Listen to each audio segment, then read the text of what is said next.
Κυρίες και κύριοι, καλησπέρα σας. Χρόνια πολλά και καλή χρονιά για μια ακόμη φορά μέσα από την εκπομπή στο Μικροσκόπιο. Να έχετε μια χρονιά με υγεία πάνω απ' όλα. Είναι κάτι το οποίο όλοι ευχόμαστε και κάτι στο οποίο στοχεύει και η εκπομπή στο Μικροσκόπιο μέσα από τις συζητήσεις που έχουμε με ειδικούς και με απότερο στόχο κυρίως την πρόληψη νοσημάτων και των όποιων επιπτώσεων και όχι μόνο νοσημάτων. Σε αυτή την πρώτη εκπομπή για το 2013 θα ασχοληθούμε με το θέμα της διατροφής. Εύλογα καταλαβαίνετε για ποιο λόγο. Περάσαμε μια εορταστική περίοδο, ένα 15μέρο φουλ με αρκετό παραπάνω φαγητό και θα προσπαθούμε λοιπόν σήμερα να δούμε πώς μπορούμε να χάσουμε αυτά τα κιλά, γιατί μπορεί να είναι λίγα, αλλά μάλλον θα πρέπει να τα χάσουμε. Και σε αυτή μου την κουβέντα μαζί είναι η Ελευθερία Κατσαμάνη, η κλινική διαιτολόγος διατροφολόγος. Ευχαριστώ για μία ακόμη φορά. Την Ελευθερία αρκετή τη γνωρίζετε όσοι βλέπετε τακτικά την εκπομπή εδώ και χρόνια. Η Ελευθερία είναι ο άνθρωπος που αρκετές φορές συζητάμε για το θέμα της διατροφής και ανοιχτή σε κάθε πρόσκληση και σε ευχαριστώ γι' αυτό. Ευχαριστώ και εγώ πάρα πολύ. Λοιπόν, και καλή χρονιά να έχουμε, βέβαια. Κυρίως με υγεία. Με υγεία πάνω απ' όλα.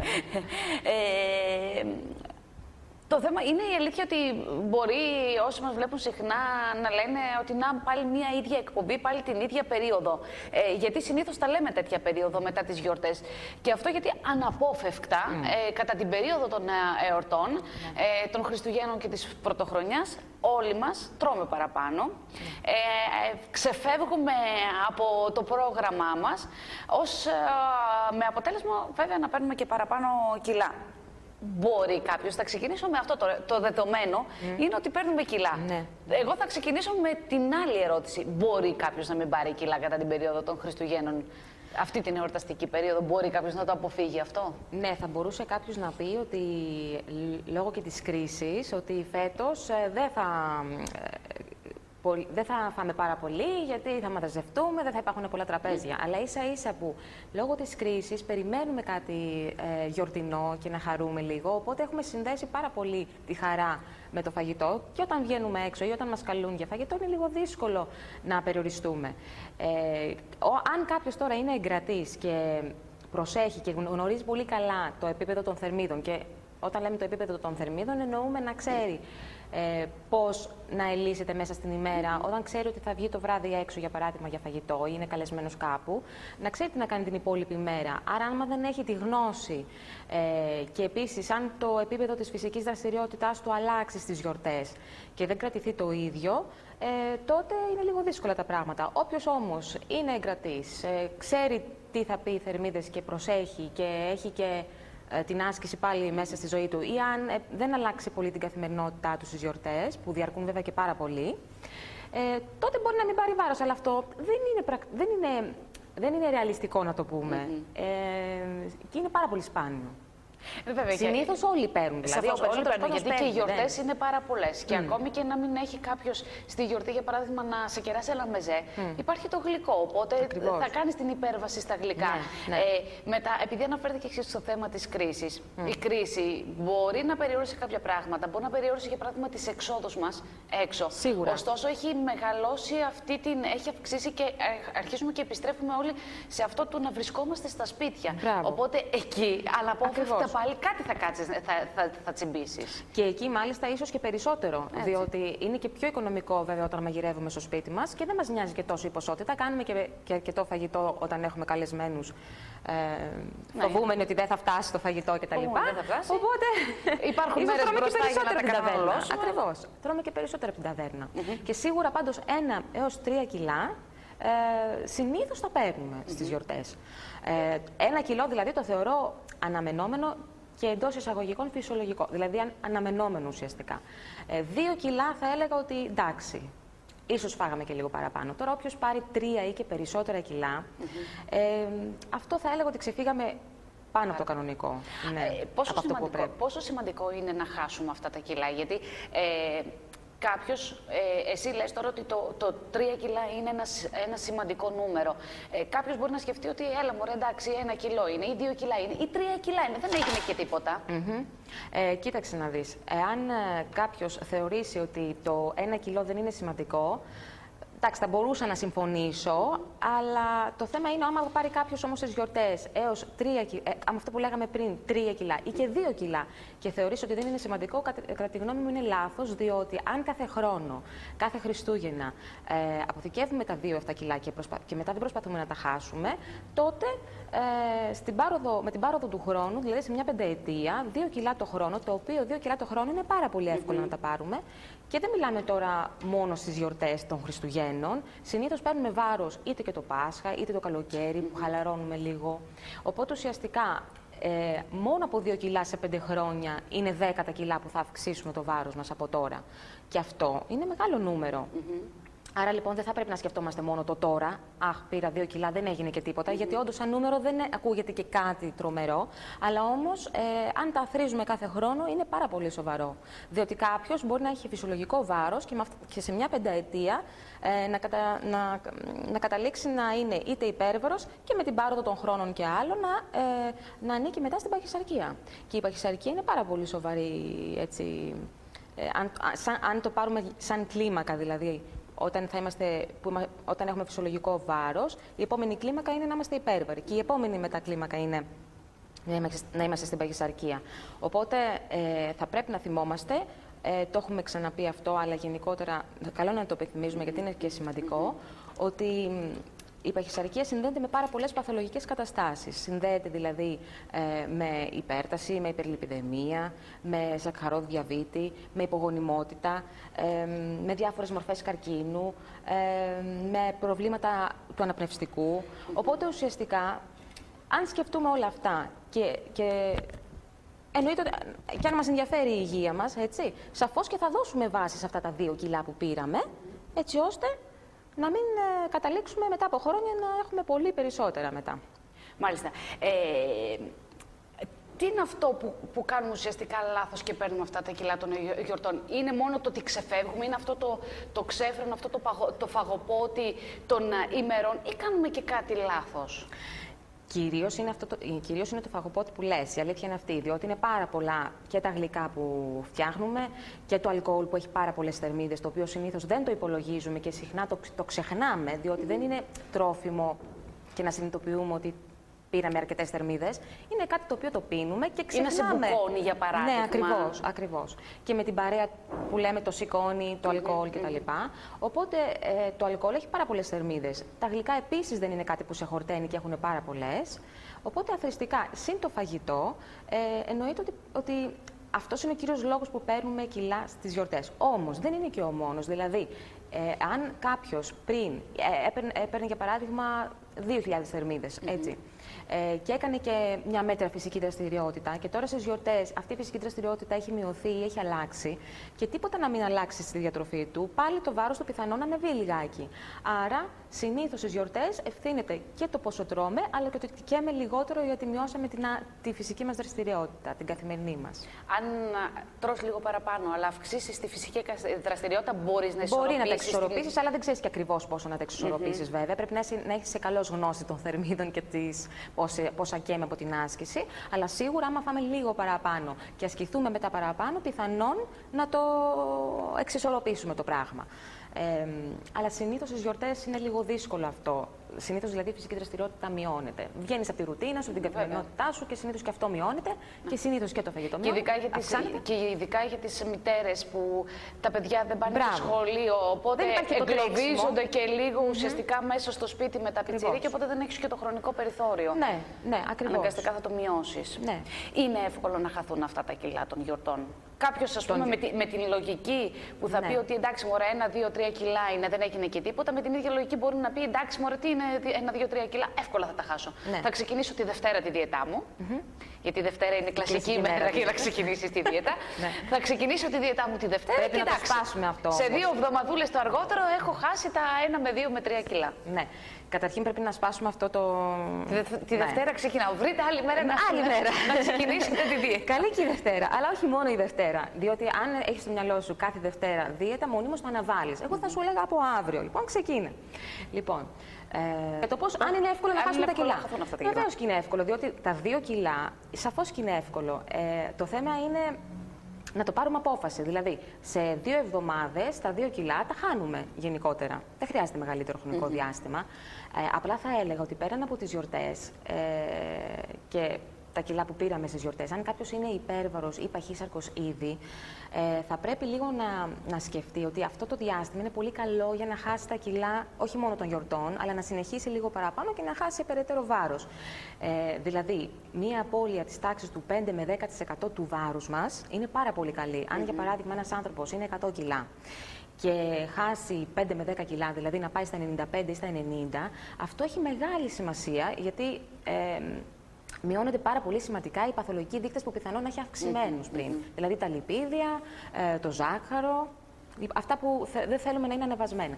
Οπότε, αν μπορεί να βελτιώσει και αυτά, ακόμα καλύτερα. Μην δώσει έμφαση μόνο στα κιλά των γιορτών. Σίγουρα αυτά είναι πολύ βασικά για να μην αθροίζονται, όπως είπαμε, με τα χρόνια. Είναι μια αφορμή όμως για να κάνεις την αρχή, για να ξεκινήσεις σιγά σιγά. Και να μην πω ότι είναι και ένα πολύ καλό χρονικό διάστημα μέχρι το καλοκαίρι, γιατί πολλοί κόσμος συνήθως το καλοκαίρι θέλει να είναι και λίγο πιο αδύνατος. Οπότε υπάρχει αρκετός χρόνος και όχι τελευταία στιγμή μετά να πούμε «Α, το καλοκαίρι θέλω να δυνατήσω σε 1 μήνα και να χάσω τα 10 κιλά».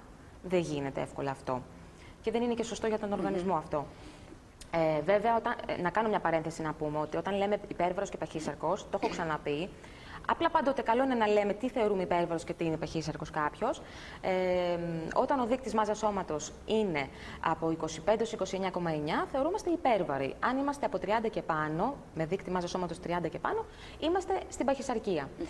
Και ο δείκτης μάζας σώματος υπολογίζεται πάρα πολύ απλά, εάν διαιρέσουμε το βάρος μας σε κιλά με το τετράγωνο του ύψους μας σε μέτρα. Το αποτέλεσμα λοιπόν αυτό, εάν έχει τα νούμερα που είπαμε πριν, τότε καταλαβαίνουμε αν είμαστε υπέρβαροι ή παχύσαρκοι και πρέπει να κάνουμε κάτι γι' αυτό. Βέβαια, και η κατανομή του λίπους παίζει πολύ σημαντικό ρόλο. Δηλαδή, δεν πρέπει να δίνουμε έμφαση μόνο στα κιλά, αλλά και στην περιφέρεια της μέσης, που είναι κάτι πολύ σημαντικό. Δηλαδή, στους άντρες, όταν η περιφέρεια της μέσης τους είναι περισσότερο από 102. Αυτό που λέμε στο σύβιο. Μπράβο. Ακριβώς. Αν είναι πάνω από 102 στους άντρες και αν στις γυναίκες είναι πάνω από 88, σημαίνει ότι κάτι πρέπει να κάνουμε για να μειώσουμε λίγο εκεί τους πόντους, διότι είναι πολύ επικίνδυνο το λίπος που βρίσκεται σε αυτή την περιοχή. Λοιπόν, οπότε ουσιαστικά δεν είναι δύσκολο να χάσουμε τα κιλά, αρκεί να το πάρουμε απόφαση και να πούμε ότι αν έχουμε και παραπάνω, να το δούμε σαν μια ευκαιρία να ξεκινήσουμε λίγο μια δίαιτα αδυνατίσματος για λίγο παραπάνω χρόνο και να χάσουμε λίγο περισσότερα κιλά. Μάλιστα. Αν σκεφτούμε ότι επίκειται και το καλοκαίρι, έχουμε και ένα κίνητρο παραπάνω να αρχίσουμε από τώρα την όλη διαδικασία. Γιατί συνήθως ξεκινάμε και τον τελευταίο μήνα πριν το καλοκαίρι να αρχίσουμε να γράφουμε. Αυτό είπα και εγώ. Ωστόσο, ουσιαστικά πολλές φορές έχουμε πει ότι είναι πολύ πιο σωστό να έχεις ένα πολύ μεγάλο χρονικό διάστημα και να χάνεις σιγά σιγά τα κιλά, παρά αυτό το εξπρές και το απότομο. Ναι, το εξπρές και το απότομο ποτέ δεν κάνει καλό. Καταρχήν, σε βάζει σε μια διαδικασία να στερηθείς πάρα πολύ κάποια πράγματα και μειώνεις και πάρα πολύ τις θερμίδες σου και είναι πολύ κουραστικό, πεινάς αρκετά. Δεν είναι ευχάριστη διαδικασία και λες αμάν πότε θα τελειώσει και ουσιαστικά όταν τελειώνει δεν έχεις μάθει σε αυτό το σύντομο χρονικό διάστημα τι να κάνεις. Επιστρέφεις τα παλιά, πάλι τα κιλά επιστρέφουν. Δηλαδή είναι σχεδόν σίγουρο ότι μετά από μια δίαιτα εξπρές θα πάρουμε πάλι τα κιλά. Οπότε κερδισμένος βγαίνει αυτός που έχει την υπομονή και χάνει πιο αργά. Αυτός δηλαδή εν ολίγης θα χάσει πιο πολλά κιλά από αυτόν που τα χάσει γρήγορα στο βάθος χρόνου. Διότι ο άλλος θα τα ξαναπάρει. Είναι απλό. Δεν γίνεται. Να υπενθυμίσουμε λίγο στον κόσμο ποια είναι. Όχι σωστή, αλλά ποιο είναι το ιδανικό ως προς την απώλεια του βάρους, δηλαδή μέσα σε 1 μήνα ποιο είναι το ιδανικό που θα πρέπει να χαθεί σε κιλά, για να πούμε ότι είμαστε στα φυσιολογικά επίπεδα και στα κανονικά επίπεδα. Ότι ακολουθούμε μια σωστή διατροφή. Μια ισορροπημένη. Καλά, μπορούμε να χάνουμε νορμάλ και η διατροφή μας να είναι καθόλου να μην είναι καλή. Αυτό δεν έχει να κάνει, δεν συνδέεται πάντοτε. Σίγουρα βέβαια η απώλεια πρέπει να είναι μισό με 1 κιλό την εβδομάδα. Αυτό συστήνεται. 2 έως 4 κιλά δηλαδή το μήνα. Έτσι δηλαδή καταλαβαίνουμε ότι πάνε καλά τα πράγματα και ότι δεν χάνουμε απότομα και δεν κάνουμε κακό στον οργανισμό μας. Αλλά σίγουρα δεν παίζει ρόλο μόνο αυτό, μόνο το ρυθμό με τον οποίο χάνουμε, αλλά και το τι κάνουμε και πώς χάνουμε και πώς αδυνατίζουμε. Διότι μπορεί να χάνουμε σωστά και ουσιαστικά να είναι μια χάλια διατροφή. Ναι. Να επιλέγεις πράγματα και να μην είναι καθόλου σωστά και να έχεις τις θερμίδες που πρέπει κατά τα άλλα. Θα πάμε να δούμε ποια είναι η σωστή διατροφή, όχι μόνο για μετά τις γιορτές, ποια είναι η γενικότερη σωστή διατροφή που θα πρέπει να ακολουθήσουμε, με αφορμή βέβαια αυτά τα κιλά των εορτών. Ωστόσο, πριν ξεκινήσουμε να δούμε τι πρέπει να προσέξουμε σε αυτή τη διατροφή, υπάρχει κάτι το οποίο, κάποιος κανόνας που να είναι κλειδί για να μπορέσουμε να χάσουμε αυτά τα κιλά των γιορτών? Υπάρχουν πολλοί κανόνες κλειδιά. Δεν μπορώ να πω έναν κανόνα κλειδί για να χάσουμε τα κιλά των γιορτών. Ουσιαστικά το αδυνάτισμα μετά τις γιορτές είναι ουσιαστικά το ίδιο πράγμα με το αδυνάτισμα άσχετα από τις γιορτές. Δηλαδή δεν υπάρχει κάτι μαγικό ή συγκεκριμένο για μετά τις γιορτές ότι πρέπει να ακολουθήσω αυτό το πράγμα. Απλά το μόνο είναι ότι επειδή είναι λίγα τα κιλά και αν κάποιος ενδιαφέρεται να χάσει μόνο τα κιλά των γιορτών, ότι είναι πολύ σύντομο το χρονικό διάστημα που θα κάνει δίαιτα. Δηλαδή δεν θα ταλαιπωρηθεί και πολύ. Γιατί είπαμε σε 2 εβδομάδες τα 2 κιλά θα τα χάσεις. Όμως, το θέμα είναι βέβαια να πούμε κάποιους κανόνες γενικά, σίγουρα υπάρχουν κανόνες κλειδιά, για να έχεις μια καλή, ένα καλό ρυθμό απώλειας βάρους, ας πούμε. Πρώτα απ' όλα πρέπει να είμαστε συνειδητοποιημένοι και να είμαστε έτοιμοι ότι αυτό που θα κάνουμε θα έχει μια διάρκεια και ότι δεν θα το σταματήσουμε στη μέση. Αν ξεκινήσουμε δηλαδή από την αρχή να λέμε τώρα πώς θα κάνω δίαιτα και πώς θα ξεκινήσω. Εάν είμαστε έτσι από την αρχή, θεωρώ ότι δεν θα πάει και πολύ καλά το πράγμα. Πρέπει να το θέλουμε πραγματικά, να είμαστε έτοιμοι και να ξέρουμε ότι θα έχει κάποιο χρόνο αυτό που θα κάνουμε και υπομονή χρειάζεται. Λοιπόν, το δεύτερο είναι να σκεφτούμε γιατί θέλουμε να αδυνατήσουμε και γιατί μας κάνει καλό το αδυνάτισμα. Πού κάνει καλό το αδυνάτισμα. Δηλαδή, ο καθένας μας έχει τα δικά του δεδομένα. Έτσι. Σίγουρα σε όλους θα κάνει καλό στην υγεία. Αλλά ο καθένας ξεχωριστά μπορεί να σκεφτεί πού θα κάνει καλό στη δικιά του την υγεία. Ή ας πούμε που μπορεί να μας κάνει καλό στην καθημερινότητά μας ή που να μας κάνει καλό στην αισθητική του σώματός μας. Υπάρχουν πάρα πολλά πλεονεκτήματα που μπορούμε να σκεφτούμε. Άρα καλό είναι να δώσουμε μια έμφαση στα θετικά της απώλειας βάρους. Και να βάλουμε και κίνητρα. Δηλαδή να βάλουμε, ας πούμε, για παράδειγμα, ότι κάθε 2 κιλά που θα χάνω, καλό είναι να επιβραβεύω τον εαυτό μου με κάτι, εκτός φαγητού βέβαια, να μην είναι δηλαδή επιβράβευση το φαγητό, να είναι κάτι δηλαδή που να μας ευχαριστεί πολύ και να το κάνουμε να έχεις ένα αγαπημένο ρούχο στο οποίο, για παράδειγμα, δεν μπορείς να μπεις. Ναι. Γιατί τώρα δεν ξέρω κατά πόσο είναι εύκολο ο καθένας να σκεφτεί να επιβραβεύσει τον εαυτό του με κάτι λόγω της κρίσης, αλλά μπορούμε με βάση να έχουμε ένα αγαπημένο. Ναι, δεν είναι σαφώς και δύσκολο και ούτε χρειάζεται να βάλεις δεν ξέρω τι. Ακριβώς.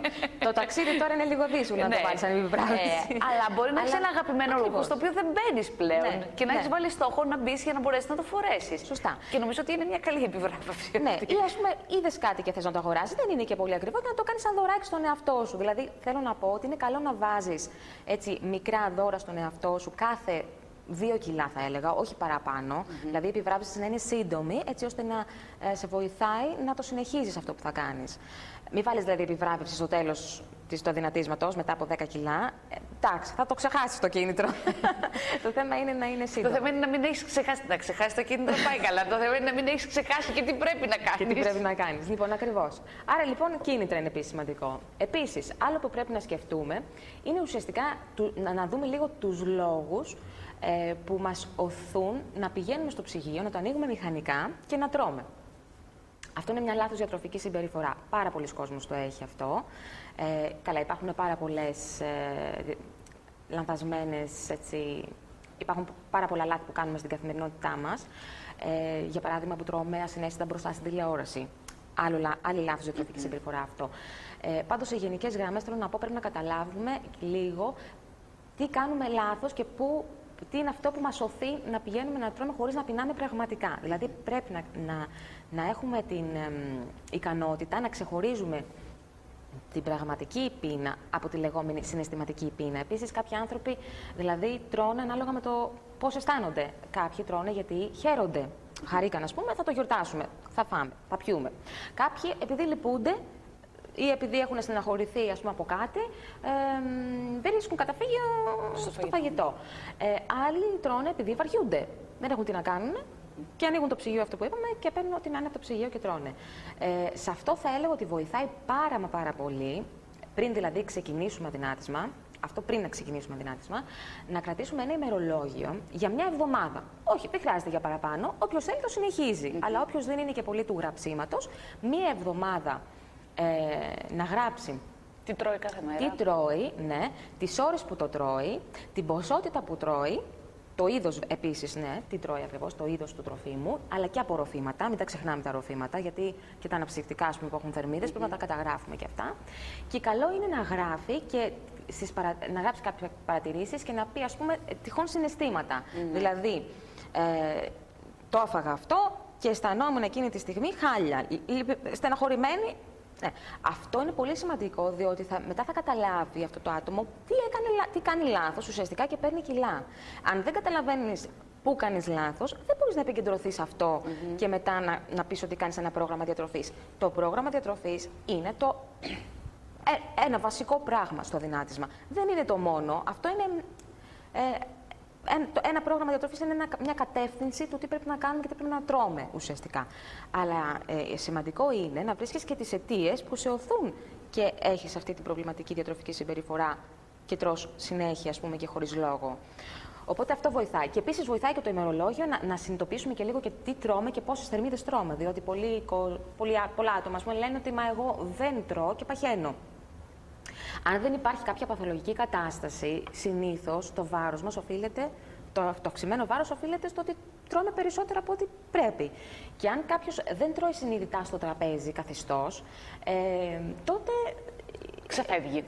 σίγουρα ξεφεύγει περισσότερο από ό,τι πρέπει. Δηλαδή, οι 3.000 θερμίδες που κάποιος θα ακούει το νούμερο αυτό και λέει «Μπα, αποκλείεται εγώ να τρώω 3.000 θερμίδες», πιστέψτε με ότι οι 3.000 θερμίδες είναι πολύ εύκολα να τις στάσουμε αν δεν κάθεσαι συνειδητά να φας και τρως στο τσιμπολόγημα διάφορα πράγματα και σνακ τα οποία έχουν αρκετές θερμίδες το καθένα.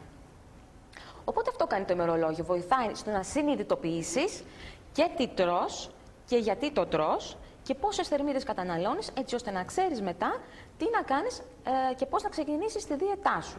Οπότε, αν δεις για παράδειγμα ότι έτρωγες πάρα πολλές θερμίδες, αρκετές θερμίδες. Σε αυτό ένας ειδικός μπορεί να σε βοηθήσει καλύτερα για να καταλάβεις λίγο και το επίπεδο των θερμίδων που έτρωγες πριν, έτσι ώστε η δίαιτα που θα ξεκινήσεις να μην είναι στερητική. Αυτό που λέγαμε πριν δηλαδή, ότι οι στερητικές δίαιτες και οι λεγόμενες δίαιτες αποτοξίνωσης, τέλος πάντων, δεν είναι καλές. Σε αυτό σε βοηθάει το ημερολόγιο, στο να καταλάβεις από πού πρέπει να ξεκινήσεις τη δίαιτά σου. Αν λοιπόν έτρωγες πριν 3.000 θερμίδες, εάν ξεκινήσεις δίαιτα 1.200, είναι τραγικό λάθος. Γιατί συνήθως ακούμε δίαιτες 1.200, 1.300. Αυτές οι δίαιτες λοιπόν, σίγουρα κάποια στιγμή μπορεί να φτάσουμε σε αυτό το επίπεδο. Δεν είπα ότι δεν θα φτάσουμε και στις 1.200. Αλλά δεν ξεκινάμε από τα χαμηλότερα επίπεδα. Όχι βέβαια. Διότι άμα ξεκινήσεις από τα χαμηλότερα, βασικά θα πεινάσεις πάρα πολύ, θα χάσεις πάρα πολύ απότομα βάρος, δηλαδή δεν κάνεις καλό στον οργανισμό σου ουσιαστικά. Οπότε, αν δεις πόσο λοιπόν έτρωγες πριν, μπορείς να καταλάβεις πώς ξεκινάει η δίαιτά σου σε τι επίπεδο θερμίδων. Έτσι. Δηλαδή και 2.200 θερμίδες να φάει κάποιος και να καταναλώσει μέσα σε μια ημέρα, από εκεί που έτρωγε 3.000, δίαιτα είναι για αυτόν. Και θα χάσει κανονικά και μια χαρά και μισό με 1 κιλό την εβδομάδα που λέγαμε. Δεν θα χάσει λιγότερο. Είναι μια χαρά μείωση θερμίδων αυτή. Λοιπόν, από εκεί και πέρα, θέλουμε να έχουμε βέβαια και τα 5 γεύματα της ημέρας τουλάχιστον. Δηλαδή, είναι σημαντικό οπωσδήποτε να έχουμε το πρωινό μας γεύμα, μετά να βάλουμε ένα ενδιάμεσο γεύμα πριν το μεσημεριανό, το μεσημεριανό σαφώς μετά, ένα απογευματινό σνακ και μετά το βραδινό μας γεύμα. Τώρα, όποιος πάει όμως μετά για ύπνο πολύ αργά, είναι καλό να υπάρχει και ένα βραδινό σνακ. Μετά το βραδινό γεύμα να υπάρχει και κάτι μικρούλι σαν προείπνου που λέμε, αλλά όχι ακριβώς πριν τον ύπνο. Εντάξει. Αυτά. Δηλαδή να υπάρχει και η συχνότητα των γευμάτων μέσα στην ημέρα. Λοιπόν, και από εκεί και πέρα πρέπει οπωσδήποτε να τρώμε από όλες τις ομάδες των τροφίμων, να μην δηλαδή αποκλείουμε κάποια συγκεκριμένη ομάδα, Να θυμόμαστε δηλαδή, για παράδειγμα, αν ξεκινήσω από τα τρόφιμα όπως το ψωμί. Πολλοί κόσμος δηλαδή πιστεύει ότι το ψωμί παχαίνει. Είναι πολύ λάθος αυτό. Το ψωμί βοηθάει στο να έχουμε μια ισορροπημένη διατροφή. Μας χορταίνει και θα έλεγα ότι μία φέτα ψωμί 30 γραμμαρίων έχει 80 θερμίδες. Δεν είπα ότι δεν είναι τίποτα, αλλά δεν είναι και πολύ. Το θέμα είναι, αν βουτάμε το ψωμί σε πολύ λάδι, σίγουρα θα έχει πολλές θερμίδες. Ή επίσης, άμα φας και πάρα πολύ ψωμί. Αλλά αν τρως μία-δυο φέτες, ανάλογα βέβαια και πόσες θερμίδες είπαμε έχει ο καθένας, εξαρτάται, αλλά γενικότερα, δεν είναι το ψωμί αυτό καθεαυτό που θα μας παχύνει. Άρα, θα το εντάξουμε και αυτό μέσα στη διατροφή μας, αρκεί να προτιμάμε το ψωμί και τα δημητριακά να είναι τα ολικής αλέσεως, οπότε να έχουμε πιο πολλές φυτικές ίνες, οι οποίες αυτές βοηθάνε, εκτός ότι βοηθάνε στην καλύτερη λειτουργία του εντέρου και ρυθμίζουμε καλύτερα και τα επίπεδα του ζάχαρου στον οργανισμό και τα λιπίδια στον οργανισμό επίσης. Μας βοηθούν οι φυτικές ίνες όταν κάνουμε δίαιτα στο να μην πεινάμε εύκολα. Σε ξεγελάνε ουσιαστικά. Ναι, και κάνουν και καλό και αλλού, είπαμε, και στον οργανισμό. Από εκεί και πέρα τώρα τα φρούτα και τα λαχανικά δεν θα πρέπει να ξεχνάμε. Τουλάχιστον 5 μερίδες την ημέρα συστήνουμε φρούτα και λαχανικά συνολικά την ημέρα. Απλά σίγουρα όμως το νούμερο 5 ουσιαστικά έχει βγει σαν οδηγία, διότι ο κόσμος δεν τα φτάνει ούτε τα 5. Γι' αυτό έχει βγει αυτή η σύσταση 5 μερίδες φρούτα λαχανικά την ημέρα, όπου δεν είναι δύσκολο να το φτάσει κάποιος. Όμως, αν οι θερμίδες ενός ανθρώπου είναι αρκετά αυξημένες, δηλαδή ξεκινάμε με 2.000 θερμίδες διαιτολόγιο, τότε οι 5 μερίδες φρούτα λαχανικά είναι λίγες. Θα έλεγα ότι πρέπει να βάλουμε παραπάνω. Σαν όμως γενική σύσταση, σίγουρα δεν θα πρέπει να τρώμε λιγότερο από 5 μερίδες την ημέρα, γιατί και αυτά έχουν φυτικές ίνες, βιταμίνες, ιχνοστοιχεία που μας βοηθούν και επίσης βοηθάνε και στην υδράτωση. Και να θυμόμαστε ότι υπάρχουν πάρα πολλοί τρόποι για να βάλουμε τα φρούτα και τα λαχανικά στην καθημερινότητά μας. Δηλαδή, για παράδειγμα, το φρούτο, εκτός από το να το φάμε σκέτο, μπορούμε να το κάνουμε και χυμό, μπορούμε να φτιάξουμε μια φρουτοσαλάτα, μπορούμε να το προσθέσουμε, για παράδειγμα, την μπανάνα, για παράδειγμα, άμα την προσθέσουμε στο γάλα, θα κάνουμε ένα ωραίο ρόφημα γάλα με μπανάνα. Ένα άλλο φρούτο, άμα το προσθέσουμε στο γιαούρτι, θα το κάνουμε και σαν επιδόρπιο. Τα λαχανικά, από την άλλη, εκτός από τη σαλάτα, την ομή, τη σκέτη, μια χαρά είναι και η σαλάτα ομή. Απλά λέω για να μην κουραζόμαστε, να τα βάλουμε και στην κατσαρόλα να τα μαγειρέψουμε μαζί με το κρέας. Μπορούμε να κάνουμε σάντουιτς με λαχανικά. Σούπες λαχανικών, τώρα το χειμώνα είναι μια πολύ καλή εναλλακτική που μπορούμε να βάλουμε τα λαχανικά για να τα καταναλώσουμε. Σπιτικές πίτσες με πολλά λαχανικά από πάνω, ομελέτα με λαχανικά μέσα. Υπάρχουν εκδοχές πάρα πολλές. Οπότε φαντασία να έχουμε, να αλλάζουμε για να μπορούμε να τρώμε ουσιαστικά ισορροπημένα αλλά και ευχάριστα. Λοιπόν, το ελαιόλαδο λίγο να προσέχουμε. Είναι βέβαια πολύ καλή τροφή και πάρα πολύ. Το καλύτερο λίπος δηλαδή που μπορούμε να διαλέξουμε είναι το ελαιόλαδο, αλλά σίγουρα έχει πάρα πολλές θερμίδες. Δηλαδή, μια κουταλιά έχει από 90 έως 135 ανάλογα την κουταλιά της σούπας. Οπότε ουσιαστικά λίγο μέτρο το ελαιόλαδο, γιατί έχει πολλές θερμίδες. Κατά τα άλλα είναι καλή τροφή. Και επίσης τα γαλακτοκομικά μην ξεχνάμε. Τα γαλακτοκομικά δηλαδή θα πρέπει να έχουμε 2 με 3 μερίδες την ημέρα για να παίρνουμε αρκετό ασβέστιο. Σίγουρα βέβαια ασβέστιο δεν θέλουν μόνο τα παιδιά που λέμε για να μεγαλώσουν και για να έχουμε και γερά οστά κτλ. Αλλά και οι ενήλικες για να διατηρήσουν τα οστά σε καλή κατάσταση. Έτσι. Αρκεί να είναι σε χαμηλά λιπαρά. Αυτό μας ενδιαφέρει, να είναι χαμηλά σε λιπαρά τα γαλακτοκομικά. Και αν περάσουμε και λίγο και στις πρωτεϊνούχες εκφές που έχουμε λίγο παραπάνω, περισσότερες πρωτεΐνες, δηλαδή στα ψάρια, πρέπει να τα καταναλώνουμε 2 φορές την εβδομάδα, για παράδειγμα. Τα όσπρια και τα λαδερά, και αυτά 2-3 φορές την εβδομάδα είναι πολύ καλά. Τα πουλερικά 1 άντε 2 το πολύ την εβδομάδα. Και το κόκκινο κρέας ουσιαστικά. Θα έλεγα ότι το πολύ μια φορά την εβδομάδα, η μεσογειακή πυραμίδα το προτείνει και μια φορά το δεκαήμερο. Απλά, αν δεν είναι ρεαλιστικό αυτό, γιατί πολλοί έχουμε συνηθίσει να τρώμε συχνά κόκκινο κρέας, ας το κάνουμε μια φορά την εβδομάδα και σίγουρα από τα κρέατα γενικότερα να αφαιρούμε πέτσα και λίπος. Ουσιαστικά από αυτό είναι το κακό το λίπος που δεν θέλουμε να έχουμε. Λοιπόν, διατροφικά για θερμίδες, ας πούμε, και να προσέχουμε τι να κάνουμε είναι αυτό. Τα γλυκά σίγουρα όχι καθημερινά, εφόσον φάγαμε και λίγο παραπάνω στις γιορτές. Να προσέξουμε να τα έχουμε σε εβδομαδιαία βάση, όχι καθημερινή. Κάποιο απλό γλυκάκι, δηλαδή γλυκό κουταλιού, παστέλ, λίγο σοκολατίτσα, είναι καλές επιλογές. Πάστα και τούρτα καλύτερα να τις περιορίζουμε σε γιορτές και γενέθλια, για παράδειγμα. Και το αλκοόλ που είπαμε και πριν, που έχει πολλές θερμίδες, να προσέχουμε λιγάκι να μην υπερβαίνουμε τις συστάσεις. Πέραν από τις θερμίδες δηλαδή, είναι και το θέμα δεν μας κάνει και πολύ καλό σε μεγάλες ποσότητες. Ένα τη φορά πάει στις γυναίκες, μία μερίδα αλκοόλ στις γυναίκες και 2 στους άντρες. Μερίδα θα πει ένα ποτήρι κρασί ή ένα ποτήρι μπύρα ή αλλιώς και κουτάκι. Ή αλλιώς 45 ml από ουίσκι, βότκα ή τζιν, ας πούμε, από αυτού του τύπου τα αλκοόλ. Λοιπόν, το νερό επίσης κάτι πολύ σημαντικό, το ξεχνάμε μερικές φορές και το χειμώνα έτσι δεν πολύ καταναλώνουμε όσο το καλοκαίρι, αλλά είναι μεγάλο λάθος, πρέπει να πίνουμε νερό. Βέβαια δεν μπορώ να πω ότι και άλλα πράγματα συμβάλλουν στην ενυδάτωση, δηλαδή και τα φρούτα συμβάλλουν στην ενυδάτωση και οι σούπες που είπαμε το χειμώνα, μα τις καταναλώνουμε, συμβάλλουν και άλλα ροφήματα που πίνουμε, τα γαλακτοκομικά. Αλλά γενικώς χρειαζόμαστε όμως και το νερό, να το πίνουμε και αυτό σε κάποια ποσότητα αρκετή. Και επίσης να μην ξεχνάμε και την άσκηση, σίγουρα. Δηλαδή να έχουμε μια φυσική δραστηριότητα που να μας κρατάει σε μια καλή φυσική κατάσταση και ευεξία. Πέραν από το αδυνάτισμα, βοηθάει και στην γενικότερα στο αυτό που είπαμε, να έχουμε μια καλύτερη έτσι, μας κάνει καλό και στο στρες, ας πούμε, για παράδειγμα. Ναι, εκτονώνει σίγουρα. Ναι, κάνει πολύ καλό αυτό. Μάλιστα. Πάμε σε σύντομο διαφημιστικό διάλειμμα σε αυτό το σημείο. Για να επανέλθουμε να δούμε και άλλα ενδιαφέροντα για το τι διατροφή θα πρέπει να ακολουθήσουμε. Σε λίγα λεπτά και πάλι κοντά σας.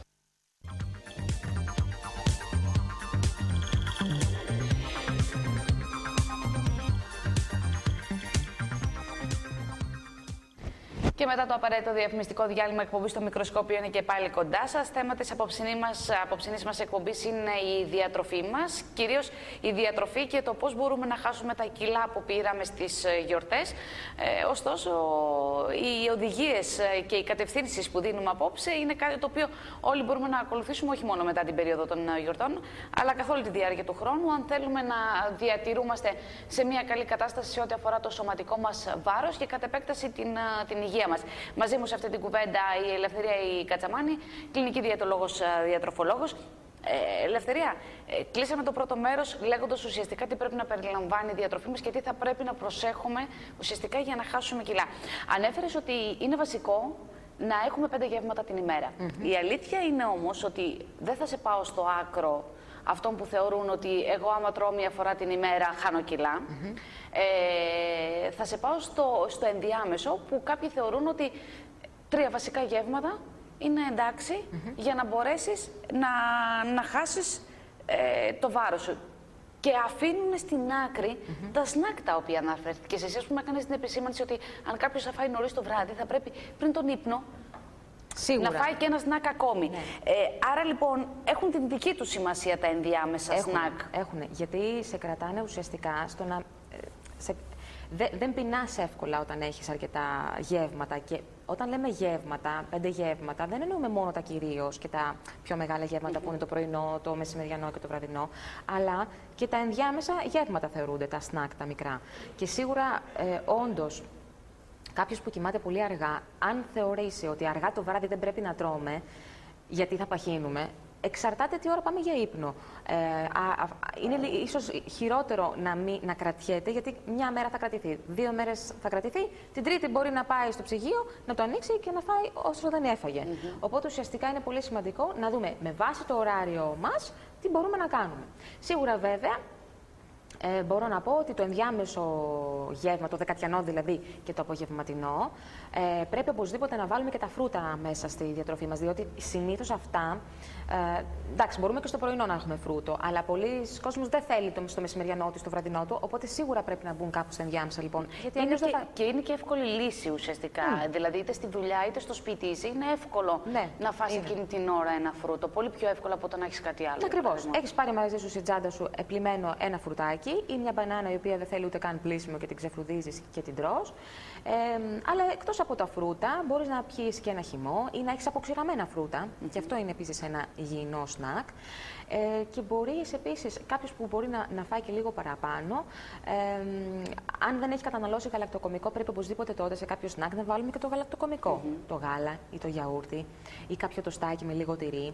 Και μπορούμε επίσης να βάλουμε και άλλες εναλλακτικές. Για παράδειγμα, να έχουμε κριτσίνια ή κουλούρια Θεσσαλονίκης ή κράκερ, για παράδειγμα.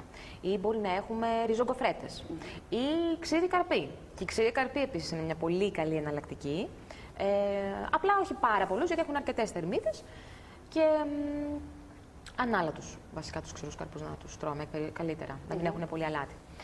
Οπότε, αν έχουμε υπόψη μας αυτές τις επιλογές, η διατροφή μας θα είναι πάρα πολύ ισορροπημένη και θα παίρνουμε από όλα τα θρεπτικά συστατικά. Σημαντικό δηλαδή είναι η ποικιλία ουσιαστικά.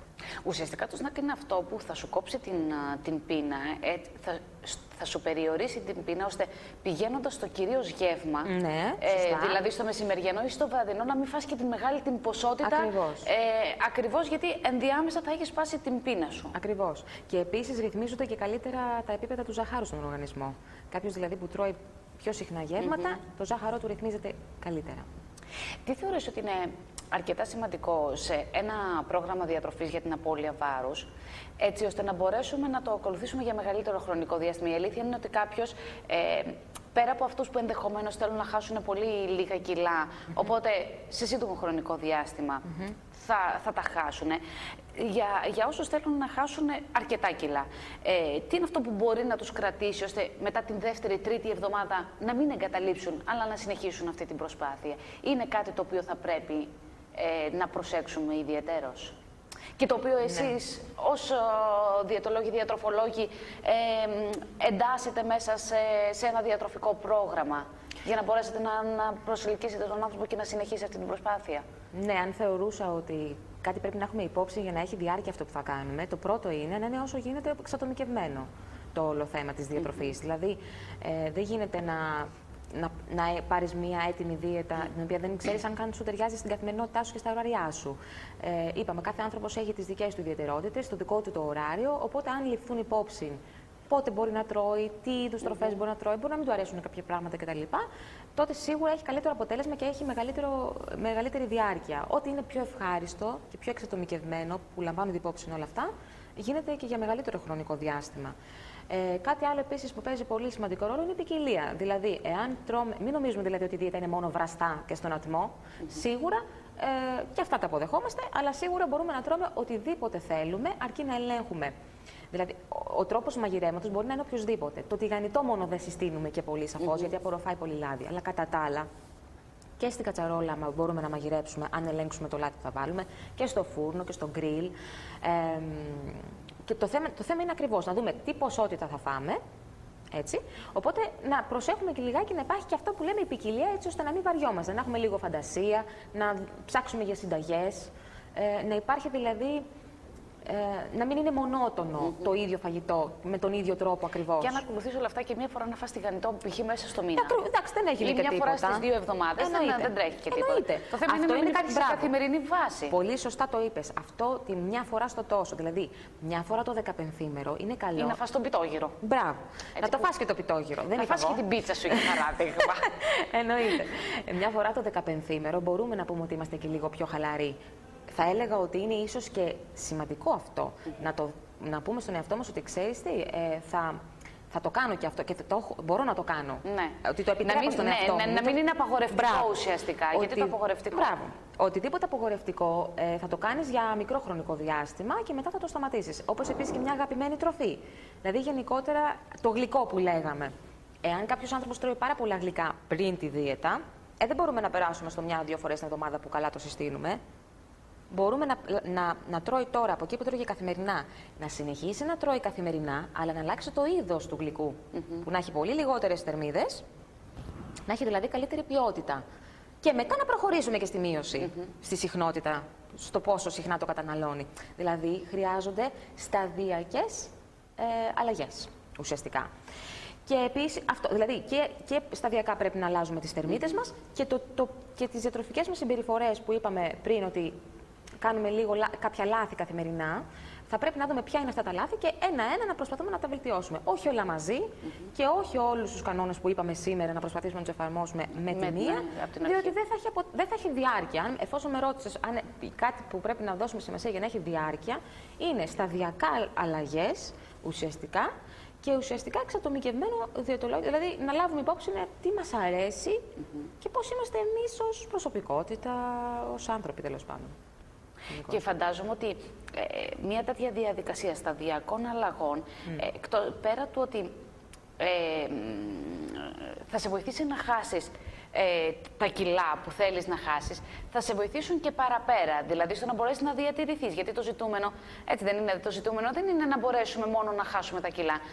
Το ζητούμενο είναι να μπορέσουμε αυτά που θα χάσουμε, να μπορέσουμε να τα διατηρήσουμε και στο μέλλον. Ναι, έχεις απόλυτο δίκιο.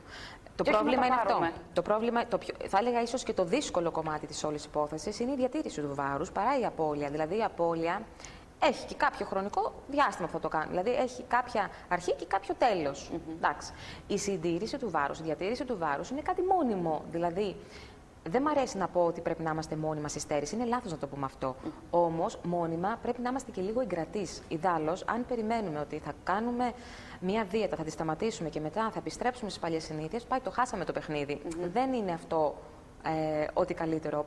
Πρέπει δηλαδή ό,τι μάθαμε στη δίαιτα και ό,τι αλλάξαμε από την προβληματική που λέγαμε διατροφική συμπεριφορά, να το καθιερώσουμε και να το κάνουμε και μετά. Ακριβώς, και στο μέλλον. Και το θέμα είναι κάτι που παίζει πολύ σημαντικό ρόλο βέβαια και στη διατήρηση του βάρους, είναι να κάνουμε έναν προγραμματισμό. Δηλαδή, να φτιάξουμε ένα μενού εβδομάδας, για παράδειγμα, το τι θα τρώμε καθημερινά. Κάθε εβδομάδα να το αλλάζουμε βέβαια αυτό. Μην έχουμε το ίδιο μενού κάθε εβδομάδα. Αλλά με σκέφτεσαι την τελευταία στιγμή, ας πούμε, τι θα φτιάξω αύριο. Τι θα φτιάξω αύριο. Και ενδεχομένως δεν. Καλά να σκεφτείς τι θα φτιάξεις αύριο. Αυτό που λέμε, τι θα πάμε σήμερα. Γυρνάμε κουρασμένοι στο σπίτι και δεν έχουμε κάνει καμία προετοιμασία. Όταν λέμε ότι τα όσπρια πρέπει να τα τρώμε 2 με 3 φορές την εβδομάδα, δεν μπορείς να γυρίσεις κουρασμένος και να πεις τι θα φάω σήμερα. Α, θα βάλω μια φασολάδα, ας πούμε. Η φασολάδα θέλει να το μουλιάσεις από το βράδυ για να την. Δηλαδή, και θέλει και πολλή ώρα να γίνει. Λοιπόν, που σημαίνει όντως ότι ή από την προηγούμενη πρέπει να σκεφτόμαστε, αλλά πολύ σωστά εγώ πιστεύω ότι πρέπει να είναι και πιο πριν. Δηλαδή, μια μέρα να κάτσουμε να κάνουμε το μενού της εβδομάδας, από Δευτέρα ως Κυριακή, έτσι ώστε να ξέρουμε και τι θα ψωνίσουμε από το σούπερ μάρκετ, έτσι, και οπότε δεν θα πάρουμε και περιττά πράγματα. Και βοηθάει στον καλύτερο, είπαμε, προγραμματισμό της προετοιμασίας του φαγητού, δηλαδή γενικότερα. Αυτό βοηθάει. Και κάτι άλλο που πρέπει να θυμόμαστε είναι ότι η διατήρηση του βάρους έχει να κάνει με ένα επίπεδο θερμίδων και ένα επίπεδο φυσικής δραστηριότητας που έχουμε. Δηλαδή, αν αυτό σίγουρα είναι σημαντικό, δεν το ξέρει κανένας από μόνος του. Ένας ειδικός μπορεί να καθοδηγήσει πόσες σου ταιριάζουν οι θερμίδες για να διατηρήσει το βάρος του. Αυτό είναι αρκετά σημαντικό. Να σου πει δηλαδή ότι πρέπει αυτές τις θερμίδες σε αυτό το επίπεδο να κυμαίνεσαι λίγο πολύ, να σου κάνει μια εκπαιδευσούλα λίγο. Περίπου λίγο τις ομάδες των τροφίμων, πόσες θερμίδες έχουν τα τρόφιμα, να ξέρεις λιγάκι, γιατί μετά, άμα δεν ξέρεις καθόλου από αυτές τις. Αν δεν ξέρεις καθόλου τις θερμίδες, τέλος πάντων, δεν είναι εύκολο μετά να το διατηρήσεις το βάρος σου. Έτσι, δεν θα κάθεσαι να μετράς σαφώς συνέχεια θερμίδες, δεν είπα αυτό. Θέλει εξοικείωση. Απλά θέλει μια εξοικείωση λίγο με τις ομάδες των τροφίμων και τι θεωρείται αρκετό σε θερμίδες και τι λίγο σε θερμίδες και τι να ξέρεις να τρως από την κάθε ομάδα. Ουσιαστικά, οπότε να είναι ένα επίπεδο θερμίδων λίγο σταθερό για να διατηρείται και το βάρος και από εκεί και πέρα και η άσκηση. Δηλαδή, αν μειώνεται η άσκηση, μετά θα πρέπει να μειώσουμε ίσως και λίγο το φαγητό. Δηλαδή, θα πρέπει με τις θερμίδες που έχουμε να πάνε και με μια φυσική δραστηριότητα. Κάτι να αλλάξει από τη φυσική δραστηριότητα. Οι θερμίδες θα πρέπει να μειωθούν μετά λιγάκι, δεν πρέπει να μείνουν ίδιες. Για να υπάρχει αυτή η ισορροπία που λέγαμε και νωρίτερα. Ναι, ουσιαστικά ένας απλός κανόνας που παίρνουμε βάρος είναι ότι καταναλώνουμε, δηλαδή τρώμε περισσότερες θερμίδες από ό,τι καίμε. Οπότε, τρώμε, για παράδειγμα, 2.000 θερμίδες. Πρέπει λοιπόν να κάνουμε και μια αλφα φυσική δραστηριότητα, για παράδειγμα. Οπότε να μην είναι δύσκολο μετά και στη συνέχεια. Είναι καλό να επιλέγουμε τροφές με χαμηλό γλυκαιμικό δείκτη. Ναι, έχει ακουστεί αρκετά ο γλυκαιμικός δείκτης γενικά στον κόσμο. Απλά δεν είναι και πολύ, καμιά φορά δεν είναι πολύ πρακτικός, δηλαδή και εύκολο στην εφαρμογή του στην καθημερινότητά μας. Τι θέλω να πω με αυτό. Καταρχήν να πούμε ότι ο γλυκαιμικός δείκτης τι είναι. Ο γλυκαιμικός δείκτης είναι ένα νούμερο που κατατάσσουμε τα τρόφιμα ανάλογα με το πόσο μας ανεβάζουν το ζάχαρο αφού τα καταναλώσουμε αυτά τα τρόφιμα, έτσι. Λοιπόν, και τα έχουμε βάλει σε κατηγορίες. Κάποια θεωρούνται υψηλού γλυκαιμικού δείκτη και κάποια χαμηλού γλυκαιμικού δείκτη. Λοιπόν, το θέμα είναι ποιο όμως, ότι ο γλυκαιμικός δείκτης ουσιαστικά επηρεάζεται από πολλούς παράγοντες. Καταρχήν, το ίδιο τρόφιμο δηλαδή μπορεί να έχει διαφορετικό γλυκαιμικό δείκτη. Το ίδιο ακριβώς τρόφιμο. Δηλαδή, τι θέλω να πω. Ένα όριμο, για παράδειγμα, φρούτο, έχει υψηλότερο γλυκαιμικό δείκτη από ότι στην πιο άγορη του μορφή. Αν είναι δηλαδή λίγο πιο άγουρο. Επίσης, για παράδειγμα, τα μακαρόνια, τα al dente, δηλαδή αυτά που δεν τα μαγειρεύουμε και πάρα πολύ και που κρατάνε λίγο, έχουν χαμηλότερο γλυκαιμικό δείκτη από ότι τα μακαρόνια που είναι πολλή ώρα βρασμένα.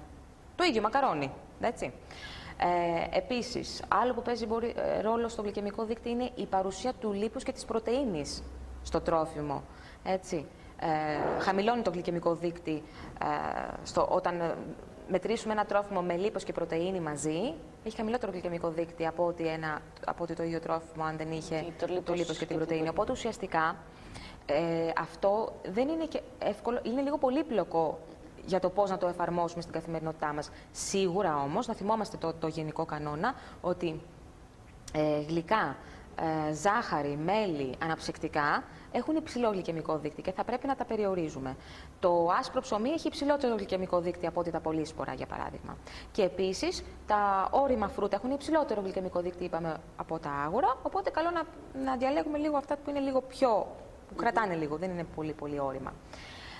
Από εκεί και πέρα παίζει ρόλο βέβαια και τι άλλο τρώμε. Δηλαδή, μπορεί ένα τρόφιμο να έχει χαμηλό γλυκαιμικό δείκτη, αλλά να έχει πολύ υψηλά λιπαρά. Πάλι δεν το κάνει καλό στην επιλογή του αυτό. Οπότε υπάρχει και μια παγίδα.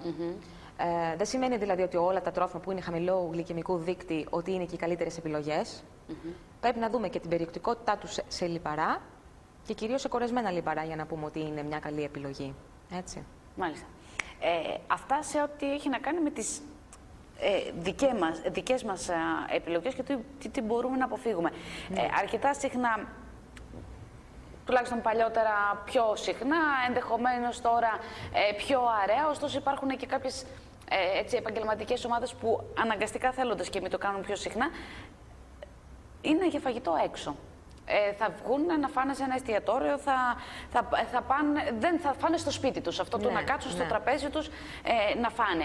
Εκεί χρειάζεται κάτι να προσέξουν. Όταν δηλαδή μας καλούν και βγαίνουμε έξω αναπάντεχα ή όταν το γνωρίζουμε. Μπορεί και να το γνωρίζουμε. Μπορεί να μην το ξέρεις, αλλά τελευταία στιγμή να σου προκύψει λόγω της δουλειάς, ας πούμε, ή μπορεί και να το ξέρεις. Ναι, αν το ξέρεις είναι καλύτερα τα πράγματα, με την έννοια ότι ξέρεις τι θα κάνεις την υπόλοιπη μέρα. Να διαχειριστείς την υπόλοιπη μέρα. Γι' αυτό το λέω.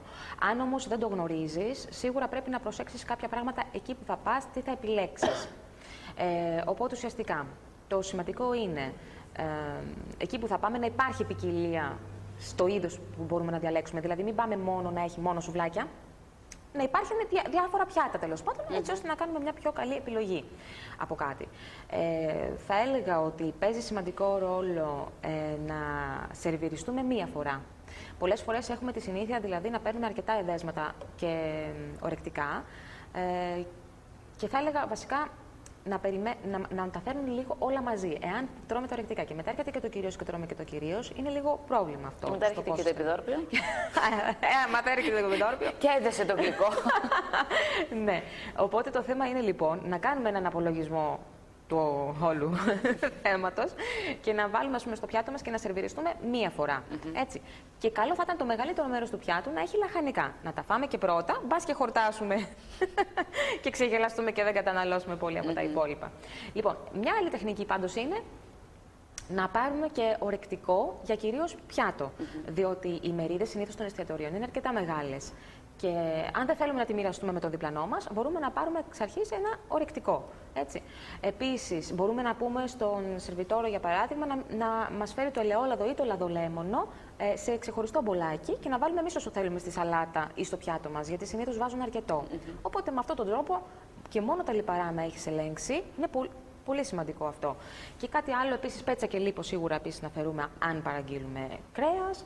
Και αν αισθανθούμε ελαφρώς χορτάτη, να πούμε να σταματήσουμε. Ναι, γιατί μετά από λίγη ώρα θα δούμε ότι είμαστε όντως αρκετά χορτάτοι. Δεν σημαίνει δηλαδή ότι πρέπει να αισθανθούμε.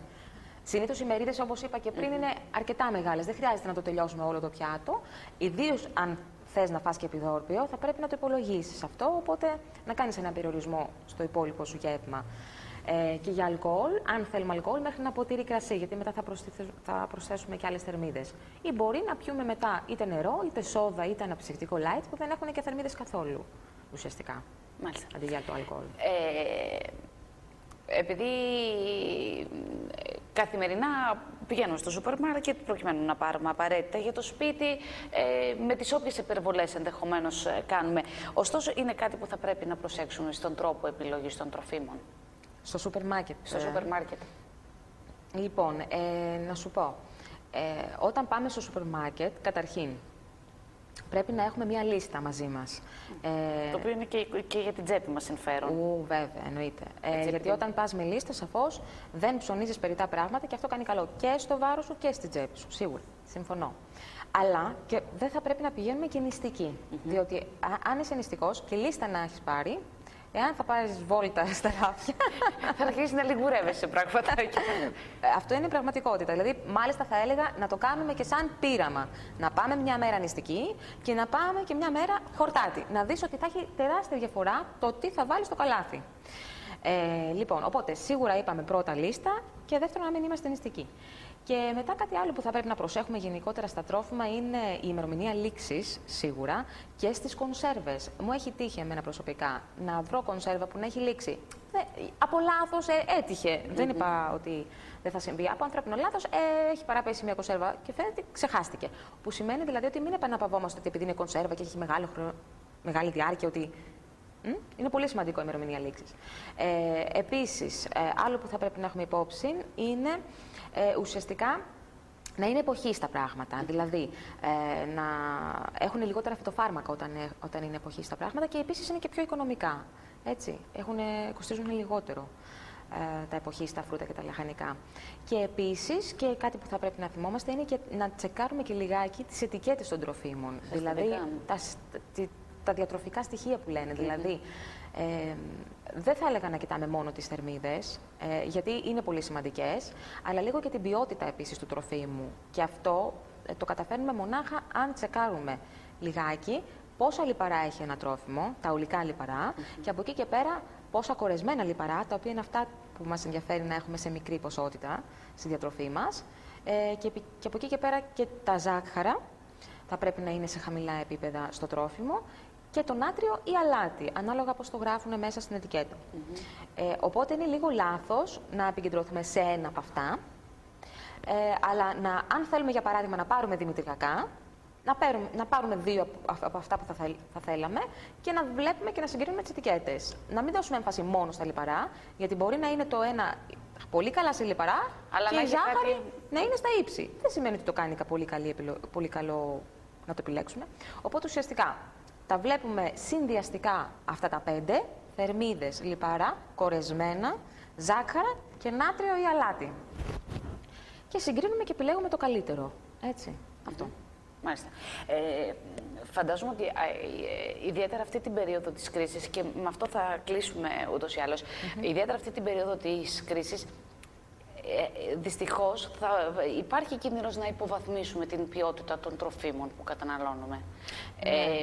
Προσπαθούμε να ρίξουμε το κόστος ενδεχομένως, παραβλέποντας όμως την ποιότητα. Και αυτό είναι εις βάρος και της διατροφής μας και της υγείας μας. Ναι, βέβαια. Διότι γίνονται περισσότερες προσφορές πάρα πολύ και στα σούπερ μάρκετ, αλλά και όταν πάμε κάπου να φάμε έξω με ένα μπέργκερ, παίρνεις κι άλλο ένα μπέργκερ δώρο, λέω εγώ τώρα. Δηλαδή, ναι, είναι πολύ σημαντικό να μην είμαστε θύματα του marketing, θα έλεγα. Γιατί αυτά είναι καθαρά θέμα marketing και θα πρέπει να προσέχουμε λιγάκι ουσιαστικά ότι εμάς δεν κάνει καλό ουσιαστικά αυτό που είπες και εσύ στην υγεία μας. Οπότε ουσιαστικά θα πρέπει να προσέξουμε πόσο συχνά πάμε σε αυτού του είδους τις τροφές και επίσης, όπως είπα και πριν, μπορούμε να τρώμε υγιεινά και χωρίς πολύ κόστος. Δηλαδή, τα όσπρια δεν έχουν μεγάλο κόστος. Το ψωμί δεν έχει μεγάλο κόστος. Από τα ψάρια, οι σαρδέλες και ο γάβρος είναι μια πολύ πιο οικονομική εκδοχή. Στην τελική υπάρχουν και τα κατεψυγμένα. Δεν είπα ότι είναι σαν τα φρέσκα, αλλά και είναι μια πολύ καλή εναλλακτική από το να μην το φας καθόλου. Όπως επίσης και τα λαχανικά κατεψυγμένα δεν είναι μια κακή επιλογή, αν δεν έχουμε και το χρόνο και όλα συνέχεια να παίρνουμε φρέσκα. Άλλο που θα μπορούσαμε να προσέξουμε είναι επίσης να μην παίρνουμε και τις έτοιμες σαλάτες, τις κομμένες, τις πλυμμένες, να παίρνουμε χύμα προϊόντα και τρόφιμα. Και στην εποχή τους, αυτό που είπαμε και πριν. Δηλαδή, αν είναι στην εποχή τους, είναι σίγουρα πιο οικονομικά. Εισαγωγή τρόφιμα είναι πιο ακριβά. Έτσι δεν είναι? Γι' αυτό ας επιλέγουμε ελληνικά προϊόντα. Τα εισαγωγής κοστίζουν. Μάλιστα. Θέλω να σε ευχαριστήσω πάρα πολύ. Ελπίζω οι συμβουλές να φανούν χρήσιμες σε όσους πάρουν την απόφαση να ξεκινήσουν. Να ξεκινήσουν. Ναι. Είναι ένα καλό διάστημα πάντως. Τώρα έχουν και πολύ χρόνο μέχρι το καλοκαίρι ακριβώς. Είναι μια πολύ καλή περίοδος. Να σε ευχαριστήσω πάρα πολύ. Να σου ευχηθώ το καλύτερο για τη νέα χρονιά. Ναι, και σε εσάς. Και ελπίζω να έχουμε τη δυνατότητα να τα ξαναπούμε. Ναι, να είσαι καλά. Να είσαι καλά. Κυρίες και κύριοι, ευχαριστώ και όλους εσάς που ήσασταν εδώ μαζί μας σε αυτή την πρώτη εκπομπή για το 2013. Εμείς ανανεώνουμε το ραντεβού μας για την επόμενη Τετάρτη λίγο μετά τις 10. Να είστε καλά, γεια σας.